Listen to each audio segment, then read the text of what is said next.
وسلم اللہم صلی علی سیدنا محمد وعلی آلہ وصحبہ وسلم اللہم صلی علی سیدنا محمد وعلی آلہ وصحبہ وسلم اللہم صلی علی سیدنا محمد وعلی آلہ وصحبہ وسلم اللہم صلی علی سیدنا محمد وعلی آلہ وصحبہ وسلم اللہم صلی علی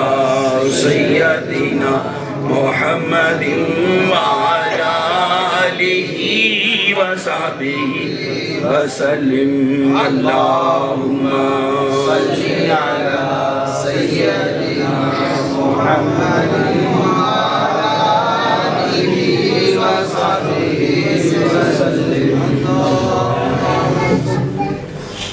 اللہ رب العالمین کا بے پناہ کرم ہے، احسان ہے کہ اس پاک بے نیاز جل شانہ نے ہم کو فضول باتوں سے بچایا، قرآن کریم کی نورانی محفل میں اپنا اور اپنے محبوب اور محبوب کے محبوبوں کا ذکر کرنے اور سننے کے لیے جمع فرمایا۔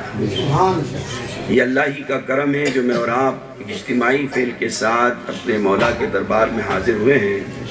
خدائے رحمان میرے اور آپ کے اس عمل کو قبول فرمائے۔ آج عرس ساجدی کا یہ 16واں عرس مبارک، وقت تیزی سے گزرتا جاتا ہے، پتہ بھی نہیں چلتا۔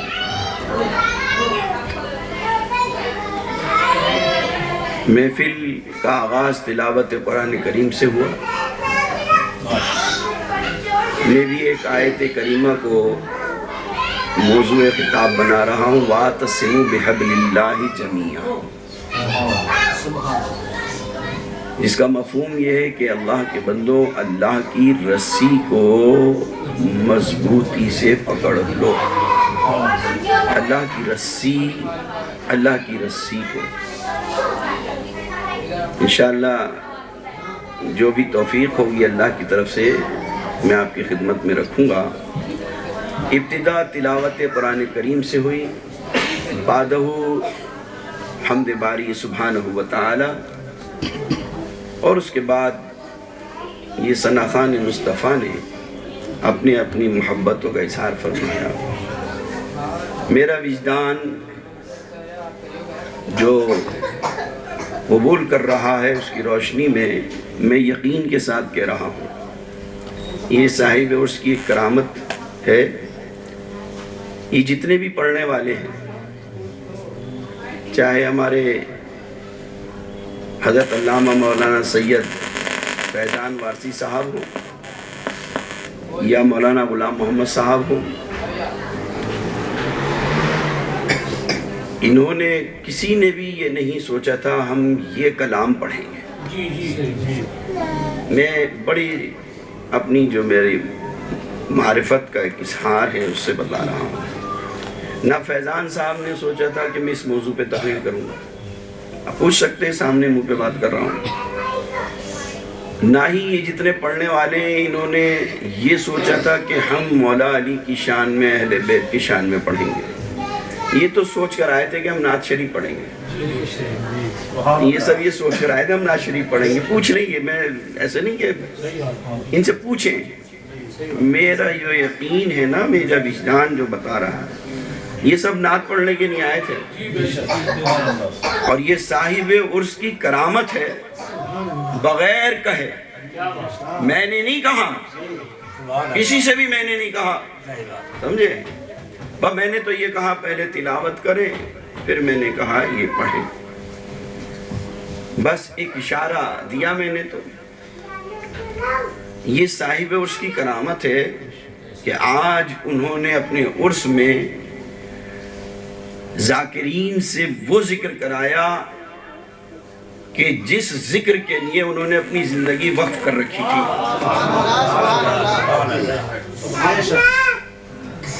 ایسے عاشق اہل بیت تھے،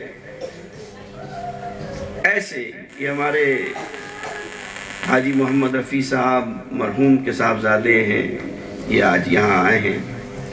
میں سمجھتا ہوں یہ بھی ان کی کرامت ہے، یہ پہلی بار آئے ہیں عرس میں 16 سال میں، لیکن وہ ان سے ان لوگوں سے اتنی محبت کرتے تھے، ایسے لگاؤ رکھتے تھے ان کے والد سے بھی، کہ رمضان شریف کے مہینے میں 4 اتوار ہوتے تھے نا، وہ چاروں محفلیں ان کیا ہوتی تھیں. کبھی کبھی میں جو کہتا ہوں لوگ بڑا عجیب سمجھتے ہوں گے، رمضان کے مہینے میں میرے والد گرامی کی ایک مہینے میں 85-90 تقریریں ہوتی ہیں. لوگ سن کے سوچتے ہیں لیکن دیکھو یہ بیٹھے ہوئے گواہ، کیوں بھائی کتنی تقریریں ہوتی تھیں؟ بولو ذرا ان سے سن لیں. ان کیا 4 اتوار میں پورے مہینے میں کتنی ہوتی تھیں؟ ایک دن میں 3 تقریریں، ایک دن میں 11 بجے ہماری ہوتا تھا، پھر ظہر کے بعد میں بڑی، یعنی رمضان کا ایک مہینہ دہلی والوں کے لیے وقف تھا اور 85-90 تقریریں ہوتی تھی میرے والد کی. یہ کہنا بڑا آسان ہے، ایک صبح 11 بجے، ایک ظہر کے بعد، پھر ایک تراویح کے بعد. سمجھ رہے ہیں؟ ہاں. ایسے عاشق اہل بیت تھے کہ 38 برس تک دربار سلطان الہند حضرت خواجہ خواجگاں معین الحق سنجری ثم اجمیری حضور غریب نواز کی بارگاہ میں ظہر سے عصر تک مسلسل 38 برس بیان کیا ہے. 10 دن تک بیان کرتے تھے. ہندوستان سے بہت جگہوں سے بلاوے آتے تھے کہ آپ ہمارے کو ٹائم دے دیں. ہمارے پہلے عشرے میں آپ کہتے تھے کہ پہلے عشرے میں تو یہاں ٹائم نہیں دے سکتا میں، دوسرے عشرے کے درمیان 15 اور 10 کے بیچ کے 2-1 دن ہوں گے، اس میں سے کوئی دن دے دوں گا، یا 15 تاریخ کے بعد سے 25 محرم تک کوئی ٹائم نہیں ہے، 25 محرم کے بعد کوئی ٹائم دے دو. کیونکہ وہاں سے آنے کے بعد 10 روز تک مسلسل پہاڑی ملی مسجد ایک برجوالی میں بیان کرتے تھے. وہاں بھی 32 برس تقریباً بیان کرا ذکر امامین کریمین. سمجھ رہے ہیں آپ بات؟ یہ اس عشق کا فیضان ہے کہ جو آج سب کی زبان سے ظاہر ہوا ہے. تاریخ وصال ان کی جو ہے چاند کی 23 تاریخ ہے. کون سی تاریخ ہے؟ 23 جمادی اول، آج ہے نا. اب جد کے اعتبار سے جب اس کو جوڑا تو 3 اور 2 5 ہو گئے. اللہ نے تاریخ بھی وہ دی جو پنجتن 5 والی تاریخ تھی. سمجھے؟ یہ تو چاند کی تاریخ تھی. 3 اور 2 سبحان اللہ. نعرہ تکبیر، نعرہ رسالت، نعرہ حیدری، میدان خطیب آدم، میدان نقش بندی. سبحان اللہ. 23 جمادی اول، ٹھیک ہے. اب کیونکہ اللہ والے کسی کو محروم نہیں کرتے، رات بھی ہو اور دن بھی ہو. وصال ہوا رات کے وقت میں تقریباً 3:30 بجے کے قریب، 3-3:30 بجے کا وقت، ٹھیک ہے. وصال کے وقت ایسا کہ رات جا رہی تھی دن آ رہا تھا. انگریزی اعتبار سے آ جائیں، مئی کا مہینہ تھا، 10 تاریخ تھی. تو نگاہ دوڑائی تو پتہ یہ چلا کہ اگر امام حسین کی شہادت کو 10 تاریخ سے نسبت ہے تو انگریزی یہ تاریخ کے محروم بھی نہ کرا، وہاں پہ بھی 10 حاصل کر لی.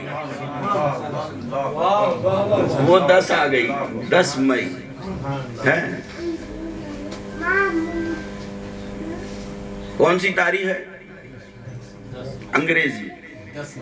اب مئی کون سا مہینہ ہوتا ہے؟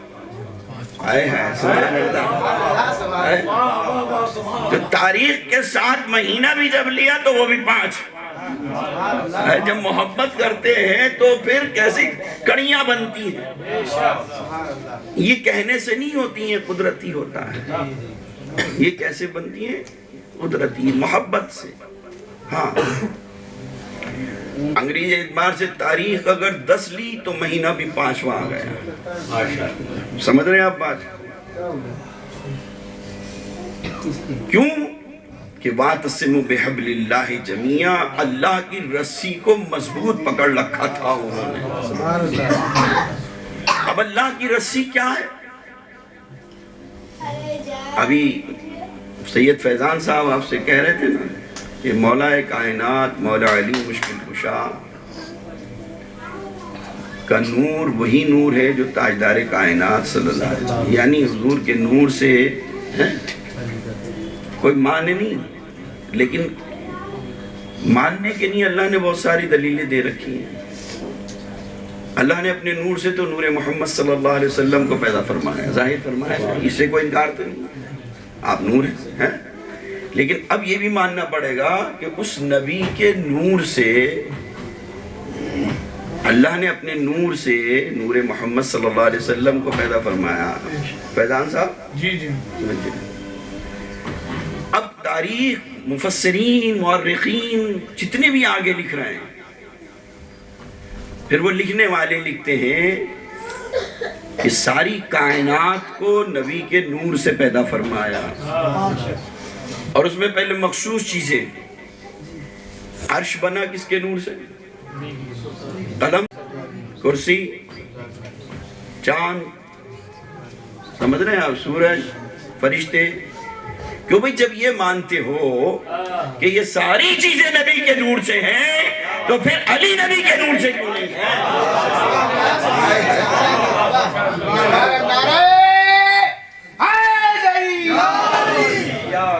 یہ ساری چیزیں بھئی مانتے ہیں نا۔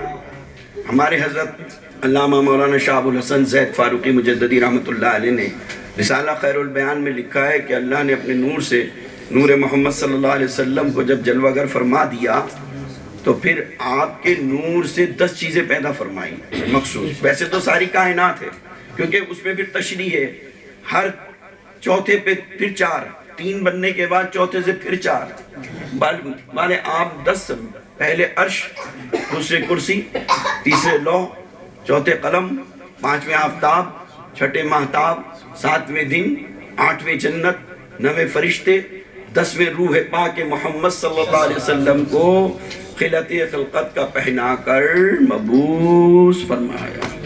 اب اس میں کون سی ایسی چیزیں بتائیے جو مرتبے میں کم ہیں؟ کوئی سی بھی چیز جو 10 چیزیں پہلے جو خاص پہلے ہے نا، ان میں کوئی چیز ایسی ہے جو اپنے مرتبے اور مقام میں ہلکا پن رکھتی ہے؟ کوئی نہیں ہے نا، ٹھیک ہے۔ ہاں، تو جب ہم ان چیزوں کو مانتے ہیں کہ یہ نبی کے نور سے ہیں تو پھر علی کو کیوں نہیں مانتے وہ نبی کے نور سے ہیں؟ اعلیٰ حضرت نے جو کہا ہے نا وہ ایسے نہیں کہہ دیا، یہ بڑے گہرے سے سمجھنے کی بات ہے کہ تیری نسل پاک میں ہیں بچہ نور، یہ تکرار کے ساتھ دیکھیے، بچہ نور کا۔ اب یہ تو خیر ان کا کام ہے، اتنی باریکیاں گرامر، میں تو خیر طفل مکتب ہوں، میں کیا کہوں گا کہ وہ جو کہا ہے نا کہ رشت پہنچے ہی نہیں، یہ اصل میں ہمارے سمجھانے کی نہیں تھی بات، سمجھے؟ رشت آتا کیسے؟ جس فاطمہ زہرا کے بطن سے حسن پیدا ہو اور فاطمہ نماز پڑھے، جس فاطمہ زہرا کے بطن سے حسین ظاہر اور فاطمہ نماز پڑھے، تم وہاں کیا آئے گا؟ وہ تو رخ بھی نہیں کرے گا، لیکن ہماری سمجھ میں نہیں آتی وہ بات، کیونکہ چاہیے نا آدمی دلیل منطق مانتا ہے۔ تو اللہ رب العالمین نے، اب دوسرے اعتبار سے سمجھ لیں، اللہ کی محبت کا دعویٰ ہم سب کرتے، کرنی پڑے گا، لیکن اگر کوئی بد عقیدہ یا غیر مذہب آپ سے یہ کہہ دے کہ آپ اللہ کی محبت کا دعویٰ کرتے ہیں، اس کی دلیل کیا ہے آپ کے پاس؟ بھئی اللہ کو تو معلوم ہے نا کہ میرے بندوں سے، میرا نام لینے والوں سے، میرا ذکر کرنے والوں سے، والا ذکر اللہ اکبر جنہوں نے سمجھ لیا تو وہ میرا ذکر کریں گے، تو ان سے کہنے والا کہے گا کہ جس کی محبت کا دعویٰ کر رہے ہیں اس کی دلیل کیا ہے؟ اللہ نے اس کی دلیل بنا کر تاجدار کائنات جناب محمد رسول اللہ کو، اگر اس کی دلیل چاہیے تو اس دلیل کا نام ہے محمد الرسول اللہ صلی اللہ علیہ وسلم۔ اللہ کی محبت کے دعوے کی دلیل کا نام ہے محبت رسول صلی اللہ علیہ وسلم۔ اسی لیے لا الہ الا اللہ محمد رسول اللہ۔ یہ ہو گئی بات۔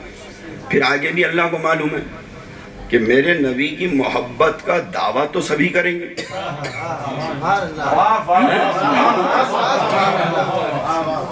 بھائی کرنا پڑے گا نا، چاہے وہ نبی کی عظمت کو گھٹائے تب بھی کہے گا میں نبی سے محبت کرتا ہوں، گستاخ رسول ہوگا تب بھی کہے گا میں تو نبی سے محبت کرتا ہوں، بھائی مجھے نبی سے محبت ہے، کہتے ہیں نا۔ تو اللہ رب العالمین نے اس کا بھی ہمیں جواب دیا، راستہ بتایا کہ کوئی سوال کر سکتا ہے اے محبت رسول کا دعویٰ کرنے والے، اس محبت کے دعوے کی تیرے پاس دلیل کیا ہے؟ اس محبت کے دعوے کی کوئی دلیل ہے؟ اللہ رب العالمین نے وہ قرآن کریم نازل فرما کر اس کی بھی دلیل دے دی، کہا محبت رسول کے دعوے کی دلیل کا نام ہے محبت اہل بیت، قل لا اسألکم علیہ اجرا الا المودۃ فی القربى۔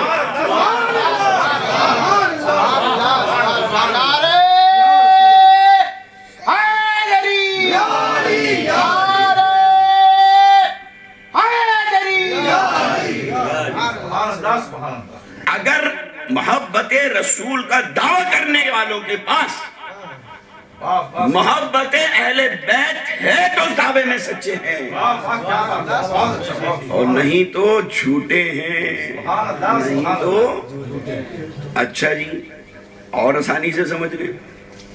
عبادتوں میں سب سے افضل اور جس کے لیے ساری محنت ہوتی ہے، ہر تنظیم اسی کو پہلے پیش کرتی ہے، کیونکہ اسلام کے بعد سب سے پہلا اسی کے لیے ہے، یعنی نماز۔ نماز سے بڑھ کر کوئی عبادت نہیں ہے، ٹھیک ہے؟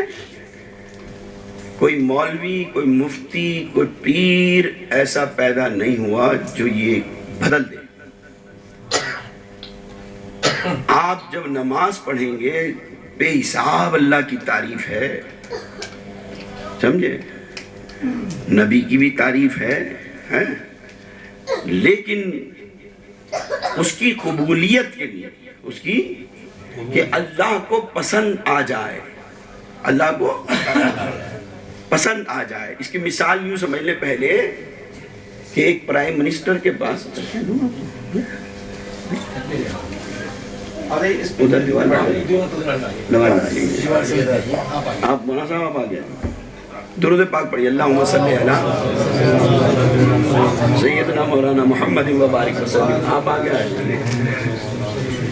وہ خانقاہی ہیں، خانقاہی ہیں، وہ ایسی بات نہیں۔ درود پاک پڑھیے، اللہم صلی علی سیدنا مولانا محمد و بارک وسلم وصلو علیہ صلاۃ و سلام علیکہ یا رسول اللہ صلی اللہ علیہ وسلم۔ ہم نظام کو سمجھتے نہیں ہیں۔ دیکھیے نماز جو خالص اللہ کے لیے ایک عبادت ہے اور بے حساب اس میں اللہ کی تعریف ہے، جب ہم نیت کر کر اللہ کے سامنے حاضر ہوتے ہیں تو اس کی بڑائی بیان کرتے ہوئے، پھر اس کی تعریف، پاکی، حمد و ثنا ہو بیان کرتے ہوئے، کبھی اس کی اعلیٰ ہونے کا اعلان کرتے ہیں، کبھی ساتھ میں پاک ہونے کا اعلان کرتے ہیں، کبھی عظیم ہونے کا اعلان کرتے ہیں، ٹھیک ہے؟ سارا کرنے کے بعد پھر جب اخیر میں ہمیں نماز سے باہر نکلنا ہے تو باہر نکلنے سے پہلے ٹھیک ہے نا، اب یوں سمجھ لیں یہ اتنا سارا ہم نے ایک لیٹر تیار کرا، یہ لیٹر تیار کرا، بڑا بہترین مضمون اس میں سب کچھ، اور وہ لیٹر ہم نے بھیج دیا پرائم منسٹر کی یہاں یا پاور ہاؤس مین جگہ پہ بھیج دیا، پاور ہاؤس میں بھیج دیا. وہاں بڑے افسران بیٹھے ہوئے تھے اور سب میں سب سے بڑا افسر بھی بیٹھا ہوا تھا، اس کے سامنے لیٹر پیش کیا، اس پہ بہترین مضمون پڑھا، خوش ہوا، لیکن اس نے لیٹر واپس کر دیا، کہنے لگے جی یہ ابھی ادھورا ہے. کہنے لگے بھی کیوں ادھورا ہے؟ میٹر بہت اچھا ہے، لکھنے والا بڑا قابل ہے، لکھنے والا بہت دانش مند ہے، بڑے غور اور فکر سے انہوں نے کرا ہے، لیکن اس پہ مہر نہیں لگی بھی، لکھنے والے کے سائن نہیں ہوئے گئے. لکھنے والے کے، میری ایک مثال سے سمجھ لیں، اس کے دستخط نہیں ہے، سگنیچر نہیں ہے، اس کی سٹیمپ نہیں ہے، ٹھیک ہے نا؟ تو خوب اللہ کی تعریف کری، حمد و ثنا کری، ٹھیک ہے؟ ہاں تو پہلے دستخط کہاں ہوتے؟ ساری تعریف کرتے ہوئے بڑے دھیان سے بٹھائیے، ہاں پوری دنیا کا خیال ہوتا ہے اور جو ہونا چاہیے وہی نہیں ہوتا، یہی وجہ ہے. ورنہ نماز پڑھنے والا نماز بعد میں ادا کرے گا، عطا پہلے ہوگی، میرا یہ یقین ہے. اللہ کے سامنے کھڑا بعد میں ہوگا، اللہ نیت پر ہی عطا فرما دے گا. اس کا اللہ نیتوں پر فیصلہ فرما دیتا ہے. پہلے سائن ہوگا، پہلے کیا ہوگا؟ زیادہ تر ایسا ہی ہوتا ہے، کہیں پہلے مہر بھی لگ جاتی ہے، لیکن اصول یہی ہے، پہلے سائن پھر مہر، تقریباً ایسے ہی. تو بھئی ایسے ہی ہوتا ہے. شہزاد صاحب آپ کو تو بہت معلوم ہوگی، حج کمیٹی پوری کھنگولی بھی آپ نے، اور ہمارے فردوس صاحب بھی ماشاءاللہ روز سائن کا اور مہر کا کام ہے. سائن کہاں ہوتے ہیں؟ دیکھیے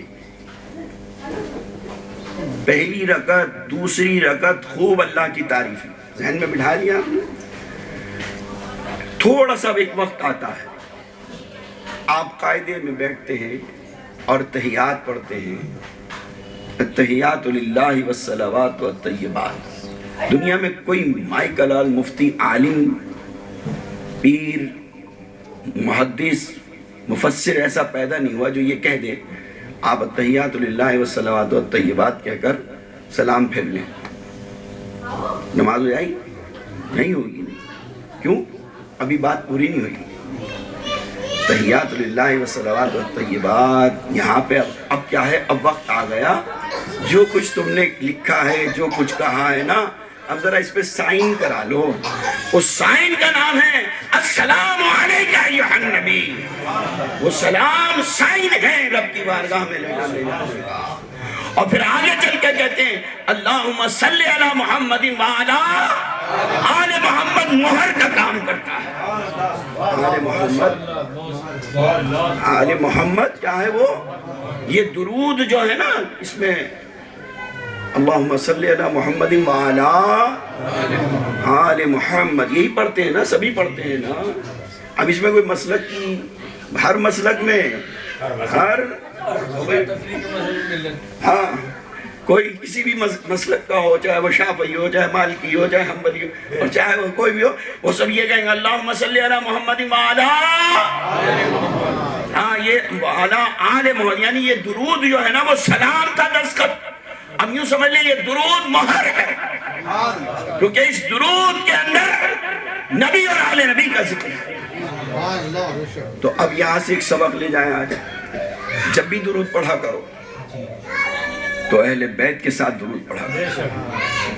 سمجھ رہے ہیں؟ اللہم صلی علی محمد وعلی، ہاں خالی صلی اللہ علیہ وسلم یہ تو مسئلہ ہے، آسانی کے نہیں ہے. محبت یہ کہہ رہی ہے کہ جس سے نبی محبت کرتے بھی محبت کرتے. نبی پاک صلی اللہ علیہ وسلم کو ساری کائنات میں سب سے زیادہ جو محبت ہے، ساری کائنات، اللہ کے نبی کو ساری امت سے محبت ہے. اللہ کے نبی صلی اللہ علیہ وسلم کو اللہ کی ساری مخلوق سے محبت ہے. اللہ کے نبی صلی اللہ علیہ وسلم کو سیدنا صدیق اکبر رضی اللہ تعالیٰ عنہ سے محبت ہے. عمر فاروق اعظم رضی رضی اللہ تعالیٰ عنہ سے محبت ہے، سیدنا تمام صحابہ سے محبت ہے، لیکن اب اگر تلاش کرو ان میں سب سے زیادہ کس سے محبت ہے تو حدیث پاک صلی اللہ علیہ وسلم میں آتا ہے کہ سب سے زیادہ مردوں میں علی سے محبت ہے، عورتوں میں فاطمہ سے محبت ہے، اولادوں میں حسنین کریمین سے محبت ہے۔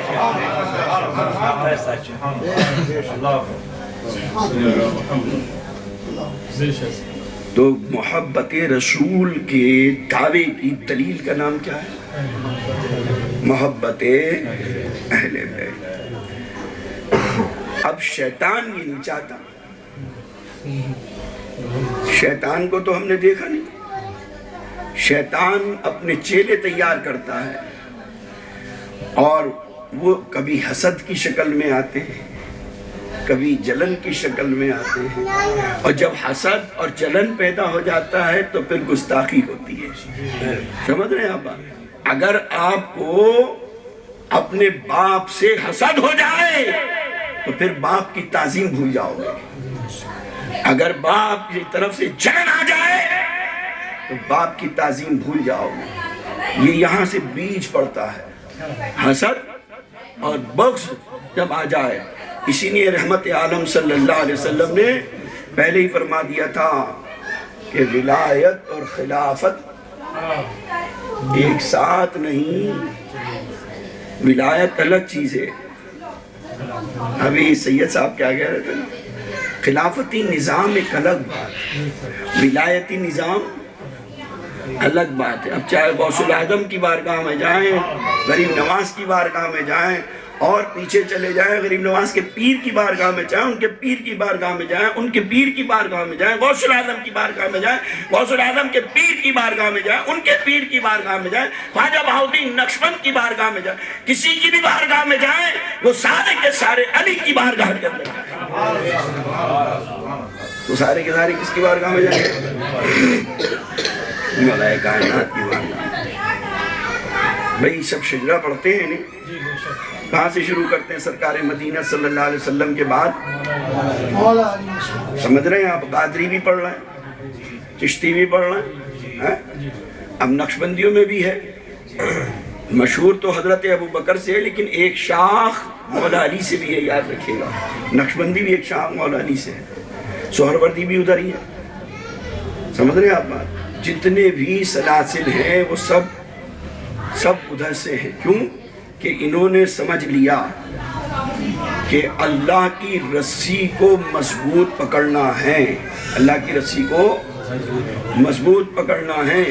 وہ اللہ کی رسی نماز نہیں ہے، اللہ کی رسی قرآن نہیں ہے۔ سمجھ رہے ہیں آپ بات؟ ہاں، اللہ کی رسی کیا ہے؟ اللہ کی رسی وہ ہے جو جناب محمد رسول اللہ صلی اللہ علیہ وسلم کے ہاتھ میں ہے اور آپ کے ہاتھ سے علی کے ہاتھ میں ہے۔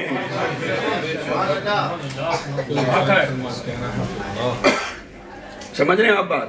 اسی لیے سب نے، قادری بھی اسی رسی کو پکڑے ہوئے، چشتی بھی، سمجھ رہے ہیں؟ ہاں سب، کیونکہ اللہ کی رسی ہے۔ کیا ہے وہ؟ اللہ کی رسی ہے۔ اللہ کی رسی کو مضبوط پکڑ لو۔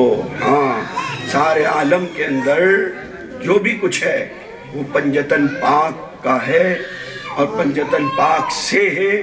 انشاءاللہ پھر موقع لگے گا اور بہت سی گفتگو کی باتیں ہیں، لیکن اختصار یہ کہ فیضان ہے یہ صاحب عرس کا کہ آج ان کا پسندیدہ موضوع یہاں چھڑا ہے خود ہی۔ نہ میرا ارادہ تھا کہ اس پہ گفتگو ہونی، سمجھ رہے ہیں؟ میں بتا دوں آپ کو، نہ ہی میرا ارادہ تھا نہ کسی کا ارادہ تھا۔ یہ کرامت ہے صاحب عرس کی، یہ صاحب عرس کی کرامت ہے۔ ہاں، اس لیے اللہ اکبر۔ وہ شمع ہدایت امین رسالت، وہ اللہ کے ہم کلام آ رہے ہیں، فرشتے بھی لے کر خدا کی طرف سے انہی پر درود و سلام آ رہے ہیں، فرشتے بھی لے کر خدا کی طرف سے انہی پر درود و سلام آ رہے ہیں۔ برستی ہے رحمت خدا کی یہاں پر، یہ طیبہ سے ہر سو پیام آ رہے ہیں۔ سبحان اللہ۔ جنہوں نے قریب سے سن رکھا ہوگا نا، ابھی انشاءاللہ بعد میں کہیں گے کہ یاد تازہ ہو گئی، یاد تازہ ہو گئی، بالکل ایسا لگ رہا تھا کہ وہی پڑھ رہے ہیں۔ ابھی کہیں گے انشاءاللہ، دیکھنا یہ بھی کرامت ہے ان کی، یہ بھی ہاں۔ برستی ہے رحمت خدا کی یہاں پر، یہ طیبہ سے ہر سو پیام آ رہے ہیں۔ حسینی تصرف یہاں بٹ رہا ہے، حسینی تصرف یہاں بٹ رہا ہے، جو لینے کو شاہ ہو غلام آ رہے ہیں۔ حسینی تصرف یہاں بٹ رہا ہے، جو لینے کو شاہ ہو غلام آ رہے ہیں۔ حسینی تصرف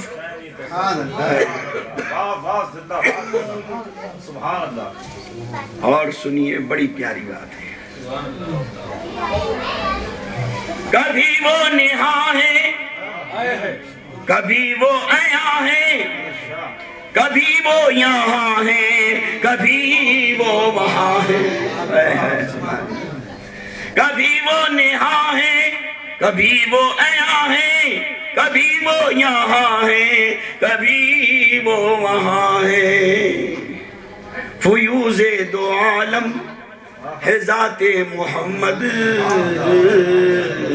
جو ہر اہل حاجت کے کام آ رہے ہیں۔ فیوز دو عالم ہے ذات محمد،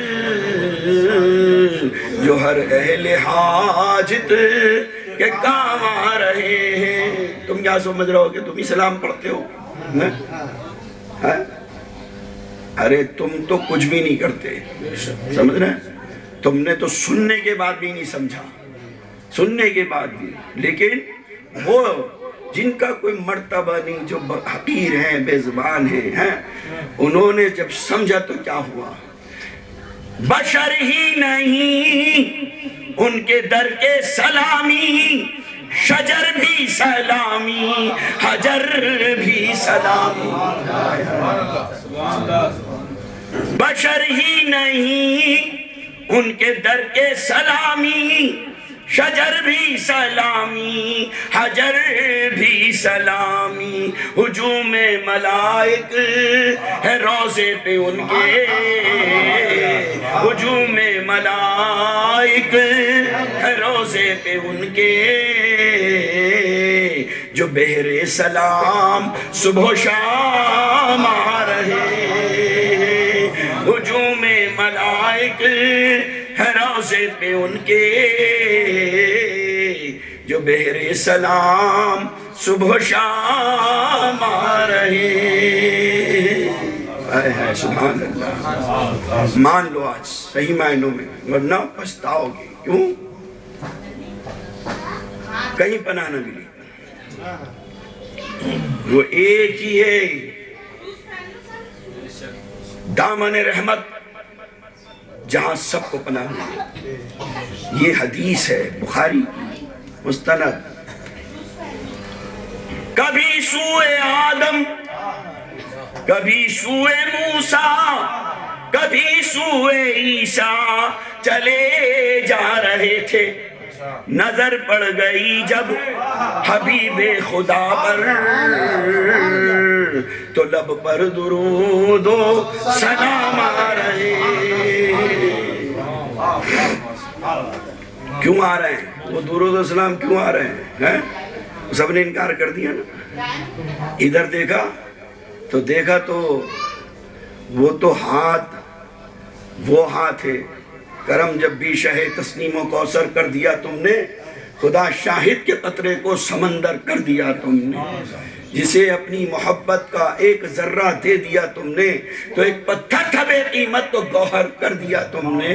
تو کیوں آئیں گے وہ درود و سلام؟ دیکھیے انداز، دیکھیے عاشق کہاں بروز قیامت خرامہ خرامہ۔ آدم نے منع کر دیا، عیسیٰ نے منع کر دیا، ابراہیم نے منع کر دیا، سب نے منع کر دیا۔ جب پڑ گئی نگاہ تاجدار کائنات صلی اللہ علیہ وسلم پر، تو درود و سلام تو آئے ہی آئے، اور دیکھا کیا کہ جس نبی کی طرف ہم بڑھ رہے ہیں وہ نبی تو خود ہماری طرف آ رہا ہے، تلاش کر رہا ہے کہاں ہے میری امت۔ بروز قیامت خرامہ خرامہ، شہنشاہ خیر الانام آ رہے ہیں، لبوں پر تبسم نظر سوئے امت، لبوں پر تبسم نظر سوئے امت، وہ بخشش کا لے کر پیام آ رہے ہیں، لبوں پر تبسم نظر سوئے امت، وہ بخشش کا لے کر پیام آ رہے ہیں۔ یہ عرس کی محفل ہے، خانقاہی محفل ہے۔ کیوں کرتے ہیں یہ عرس؟ یہ آخری بات کہہ کر پھر انشاءاللہ صلاۃ والسلام اور پھر فاتحہ۔ یہ عرس کیوں کرا جاتا ہے؟ کیوں اس میں جمع ہوا جاتا ہے؟ مرنے والے تو سبھی مرتے ہیں، لیکن ہر مرنے والے کا عرس نہیں ہوتا۔ ہر مرنے والے کا عرس ان کا ہوتا ہے جن کو اللہ نے پسند کیا ہوتا ہے، سمجھ رہے ہیں؟ اور عرس اس لیے کیا جاتا ہے کہ اللہ نے جن کو پسند کرا ہے ان بے حساب عطا کیا ہے، اور اللہ کے نبی صلی اللہ علیہ وسلم کے ذریعے ہمیں یہ بات پہنچی ہے۔ اللہ نے فرمایا کہ تم کو جو چیز دی گئی ہے اس میں میرے بندوں کا حق ہے، تو اللہ نے بے حساب دیا ہے ان کو، اس لیے دیا ہے کہ تم زمین کے اوپر جب تھے، جب بھی بانٹا کرتے تھے، زمین کے نیچے گئے اور اب بھی بانٹنا شروع کر دو۔ روز بھی بانٹتے ہو، آج خوشی کا وقت ہے، مخصوص وقت ہے، اس میں مخصوص طریقے سے بانٹو، مخصوص طریقے سے بانٹو۔ میں بارہا کہا کرتا ہوں، اور یہ بہت ضروری سمجھنے کی بات ہے، ہم جانتے ہیں سب، کچھ نئے لوگ بھی ہوتے ہیں، بات تازہ ہو جاتی ہے۔ ہمارے سید فیضان صاحب بھی، اللہ ان کے علم میں، ان کی قلم میں، ان کی سوچ میں ماشاءاللہ یہ بہت کتابوں کے مصنف بھی ہیں اور بہت اچھے مقرر بھی ہیں، لیکن یہ ہر جگہ بیان کرتے نہیں ہیں، ہر جگہ ہاں یہ بس موڈ ہے، مخصوص جگہوں پر کرتے ہیں۔ ہاں ہر مرنے والا، یہ دیکھیں حدیث میں آتا ہے قبر یا تو دوزخ کے گڑھوں میں سے ایک گڑھا ہے یا جنت کے باغوں میں سے ایک باغ ہے۔ سنی ہے آپ نے یہ حدیث؟ کتنے لوگوں نے سنی ہے؟ ذرا ہاتھ اٹھا کے بتاؤ۔ الحمدللہ، دیکھو سب نے سنی ہے، میں کوئی نئی بات تو نہیں سنا رہا۔ قبر یا تو دوزخ کے گڑھوں میں سے ایک گڑھا ہے یا جنت کے باغوں میں سے ایک باغ ہے۔ پکی ہو گئی یہ بات؟ آگے چلوں؟ اب یہیں سے پھر یہ بات پتہ چلی گئی، تو قبر والوں کی دو کوالٹیاں ہو گئی۔ ایک کوالٹیاں ہو گئی بھائی، جب قبر کی دو کوالٹیاں ہیں، یا تو جنت کا باغ ہے یا دوزخ کا گڑھا ہے، تو پھر قبر میں جانے والے بھی دو قسم کے ہو گئے، دو کوالٹیاں ہو گئی، ہے نا؟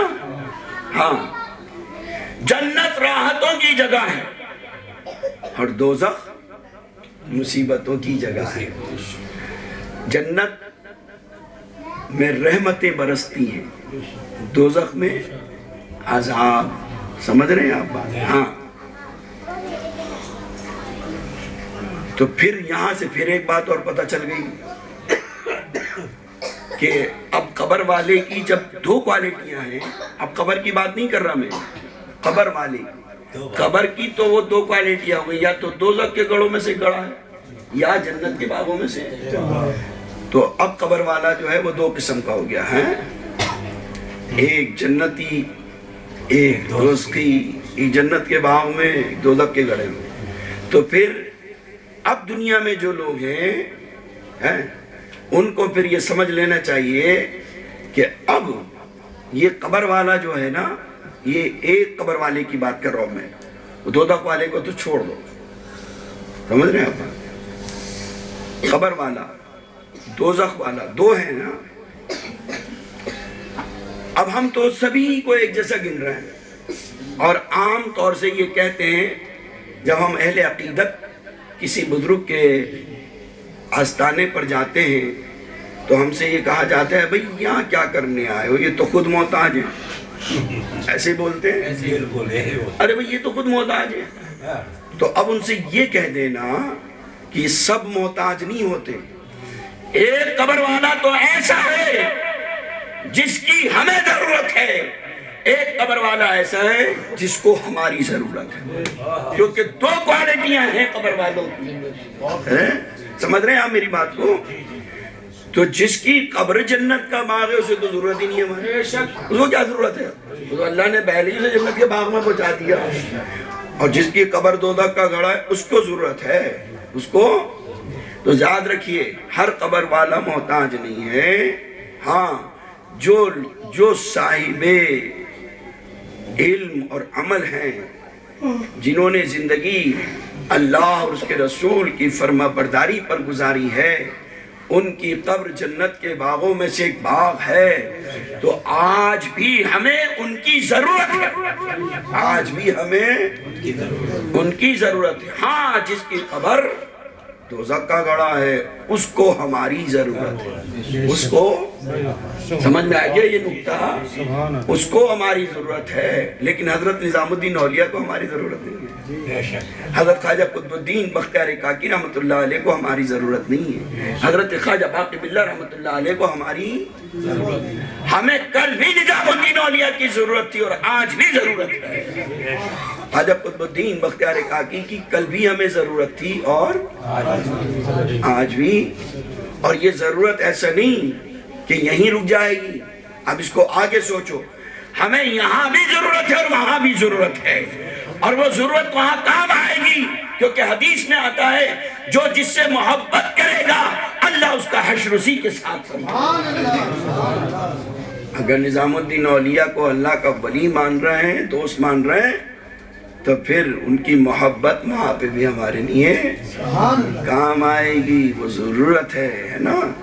اس لیے یہ عرس کی محفل کی جاتی ہے، صاحب عرس کو ضرورت نہیں ہے، ہاں لیکن یہ ان کی کرامت ہے، ان کا فیض ہے، اس طریقے سے جمع کر کر، اس طریقے سے جمع کر کر، نام ان کا ہوتا ہے، عطا اللہ کی ہوتی ہے، کام ہمارا ہوتا ہے، نام ان کا ہوتا ہے، نام سمجھ رہے ہیں آپ بات، نام ان کا ہوتا ہے، عطا اللہ کی ہوتی ہے، کام ہمارا۔